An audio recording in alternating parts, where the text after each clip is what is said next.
लिए चलते हैं। अमेरिका के राष्ट्रपति डोनाल्ड ट्रंप द्वारा भारत पर लगाए गए भारी भरकम टैरिफ यानी कि आयात शुल्क पर भारत के कड़े रुख के बाद राष्ट्रपति ट्रंप का जवाब आया है। ट्रंप का कहना है कि मामला सुलझने तक भारत से कोई व्यापार वार्ता नहीं होगी। वहीं भारत के समर्थन में ब्राजील, रूस, इजराइल और चीन जैसे देश खुलकर सामने आ गए हैं। आइए आपको एक रिपोर्ट दिखाते हैं, उसके बाद अपने विशेषज्ञ मेहमान से जानने की कोशिश करेंगे कि ट्रंप के जवाब के मायने क्या हैं। डोनाल्ड ट्रंप की विजेता बनने की चाहत ने वैश्विक अर्थव्यवस्थाओं को जोखिम में डाल दिया है, लेकिन ट्रंप हैं कि टैरिफ का ट्रिगर छोड़ने को तैयार नहीं है। मनमाफिक समझौता नहीं करने वाले देशों पर मनमाने ढंग से टैरिफ ठोक कर व्यापार युद्ध को हवा दे रहे हैं। मुनाफे के लालच में दोस्त और दुश्मन का भेद भी जाता रहा। जब भारत ने अपने राष्ट्रीय हितों से समझौता करने से इनकार कर दिया तो ट्रंप ने 25% का अतिरिक्त टैरिफ लगाकर समझौते को और उलझा दिया। ट्रंप भारत पर 25% का टैरिफ पहले ही लगा चुके हैं। भारत ट्रंप के इस फैसले को पूरी तरह अनुचित, अन्यायपूर्ण और असंगत बता चुका है, लेकिन ट्रंप भारत पर अधिकतम दबाव का भरसक प्रयास कर रहे हैं। अब ट्रंप कह रहे हैं कि टैरिफ का मामला सुलझने तक भारत के साथ व्यापार वार्ता की कोई संभावना नहीं है। अमेरिका ने रूस से तेल खरीदने के कारण भारत पर भारी टैरिफ थोपा है। अमेरिका के इस रुख से रूस भी भड़का हुआ है। क्रेमलिन ने अमेरिका के इस कदम को अवैध बताते हुए कहा कि किसी भी देश को रूस के साथ व्यापार करने से रोकना गलत है। क्रेमलिन ने स्पष्ट किया कि संप्रभु देशों को अपने व्यापारिक साझेदार चुनने का अधिकार है।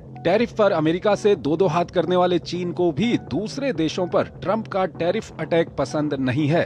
भारत में चीन के राजदूत का सोशल मीडिया एक्स पर दिया बयान भी खूब चर्चा में है, जिसमें उन्होंने कहा है कि दबंग को थोड़ी छूट दो तो वो सिर पर चढ़ जाता है। उन्होंने चीनी विदेश मंत्री का एक बयान शेयर करते हुए ये बात कही, जिसमें वांग यी ने देशों को दबाने के लिए टैरिफ को हथियार के तौर पर इस्तेमाल करने को संयुक्त राष्ट्र चार्टर का उल्लंघन और विश्व व्यापार संगठन के नियमों की अवहेलना बताया है। बढ़ते टैरिफ टकराव के बीच ब्राजील के राष्ट्रपति लूला दा सिल्वा ने प्रधानमंत्री नरेंद्र मोदी से फोन पर बात की। दोनों नेताओं के बीच व्यापार, तकनीक, ऊर्जा, रक्षा और कृषि जैसे मुद्दों पर आपसी सहयोग मजबूत करने पर चर्चा हुई। दरअसल भारत की तरह ही ब्राजील पर भी अमेरिका ने 50% टैरिफ ठोक रखा है। हालांकि ट्रंप ने इसका कारण ब्राजील के पूर्व राष्ट्रपति जेर बोल्सोनारो पर चलाए जा रहे मुकदमे को बताया है, लेकिन दोनों नेताओं के बीच पिछले महीने रियो डी जेनेरो में आयोजित हुए ब्रिक्स सम्मेलन के दौरान भी तीखी नोकझोंक देखने को मिली थी। इसके बाद ट्रंप ने ब्राजील पर टैरिफ का जाल फेंक दिया। लूला ट्रंप पर भड़के हुए हैं। बुधवार को उन्होंने ट्रंप के साथ बातचीत का प्रस्ताव ठुकरा दिया था। उन्होंने कहा था कि टैरिफ पर ट्रंप से बातचीत करने के बजाय पीएम मोदी और शी जिनपिंग जैसे नेताओं से बातचीत करना चाहेंगे। वहीं इजरायली प्रधानमंत्री नेतन्याहू ने अमेरिकी टैरिफ के खिलाफ भारत का समर्थन करते हुए भारत को खास देश बताया है। और इस खबर पर ज्यादा बात करने के लिए हमारे साथ जुड़ रहे हैं professor Rakesh Mohan, vice chancellor हैं Indian Institute of Foreign Trade के। राकेश मोहन जी, बहुत बहुत स्वागत है आपका हमारे इस कार्यक्रम में। राकेश मोहन जी, 2-3 काफ़ी महत्वपूर्ण सवाल मुझे आपसे पूछने हैं, संक्षेप में बताइएगा हर सवाल का जवाब। पहला सवाल ये है कि ट्रंप साहब जो जवाब दे रहे हैं, उनका कहना है कि पहले मामला सुलझ जाए, उसके बाद हम ट्रेड डील पर बातचीत करेंगे। इसके क्या मतलब इसका समझा जाए? देखिए, ट्रंप साहब की पर्सनैलिटी का एक सबसे बड़ा एट्रीब्यूट ये है कि he has been very very erratic in whatever he is doing. तो वो जो कहते हैं वो हर बार बदल देते हैं। तो और आपने देखा कि he has been so unilateral even in tariff लगाने के अंदर भी, कि उन्होंने पहले 25% टैरिफ लगाया 30 जुलाई को, फिर 6 अगस्त को फिर 25% लगाया, कुल मिला के 50% हो गया।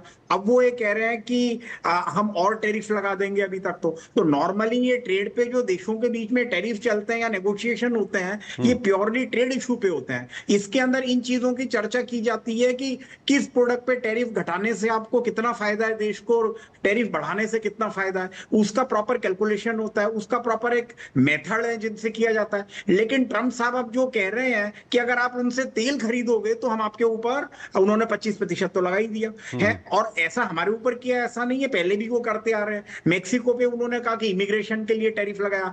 उनको ये भी परेशानी है कि एक नहीं तो तेल तो यूरोपियन यूनियन भी खरीद रहा है ना, उस पर तो नहीं लगाया, टर्की पर तो नहीं लगाया, चीन भी खरीद रहा है, चीन के साथ तो बातचीत चल रही है। हाँ, तो अब देखिए, तो स्पष्ट है ना कि माइट इज राइट। और अब इसमें सबसे बड़ी बात यह कि भारत के की सेंसिटिविटीज के बारे में मुझे लगता है कि अमेरिका के राष्ट्रपति जी को समझना पड़ेगा कि हम 85% हमारे ऑयल की रिक्वायरमेंट के लिए इंपोर्ट पर आधारित है। हमसे ज्यादा तेल चाइना खरीदता है, हमसे ज्यादा तेल और एनर्जी प्रोडक्ट यूरोपियन यूनियन खरीदते हैं। और उसमें एक सबसे बड़ी बात यह कि भारत तेल उनसे इसलिए खरीदता है क्योंकि वो कॉस्ट इफेक्टिव है। उन्होंने हमको 16, 20, 25% तक डिस्काउंट दिया है तेल के ऊपर। और अगर हम उनसे तेल नहीं खरीदते तो हमारी तेल की कंपनियों की प्रॉफिटेबिलिटी कम होती, इन्फ्लेशन की रेट बढ़ जाती। और इसमें एक एस्टिमेट तो यह भी कहता है कि अगर भारत ने उनसे तेल नहीं खरीदा होता तो क्रूड ऑयल की विश्व के अंदर जो प्राइसेस है वो $80-90 पर बैरल की जगह पे 100 बैरल पहुंच जाती। तो मुझे ऐसा लगता है कि उस हमारे तेल खरीदने का अमेरिका ने भी एक जमाने में सपोर्ट किया। अगर हम तेल नहीं खरीदते तो पूरे यूरोप में उसकी अगर प्राइस बढ़ती तो उसका इन्फ्लेशनरी इफेक्ट यूरोप पे भी पड़ता। तो वो तेल खरीदने में कोई बुराई नहीं है, लेकिन अब ये जो इन्होंने भारत को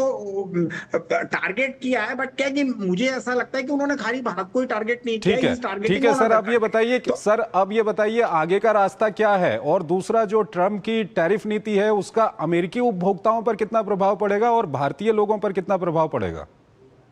देखिए, अमेरिकी उपभोक्ताओं पे तो इसका निश्चित रूप से प्रभाव पड़ेगा, क्योंकि ट्रम्प साहब का ये मानना है कि he goes on A theory which is 100 year old and even more. तो उनका ये मानना है कि जिसको मर्केंटलिस्टिक थ्योरी कहते हैं कि ट्रेड डेफिसिट कम होना चाहिए, ट्रेड सरप्लस ज्यादा होना चाहिए। टैरिफ लगा दोगे तो अमेरिका में मैन्युफैक्चरिंग बढ़ जाएगी, अंडरस्टैंडिंग वेरी वेल कि जिन प्रोडक्ट पे वो टैरिफ लगा रहे हैं, मान लो जैसे हमारे यहाँ पे टेक्सटाइल प्रोडक्ट्स हैं, 25 मतलब आपने ये लगाया, उसके बाद के अंदर अपेरल है और उसके 11% ऑलरेडी एमएफएन है, 61% की रेट हो गई है।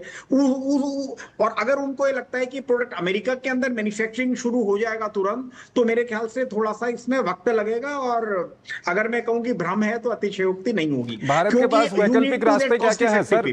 समय कम है, भारत के पास वैकल्पिक रास्ते क्या क्या है? भारत के पास अनेक वैकल्पिक रास्ते हैं। पहली बात तो यह है कि इस अनसर्टेनिटी की दशा में भारत ने एक बहुत सर्टेनिटी और स्टेबिलिटी दिखाई है।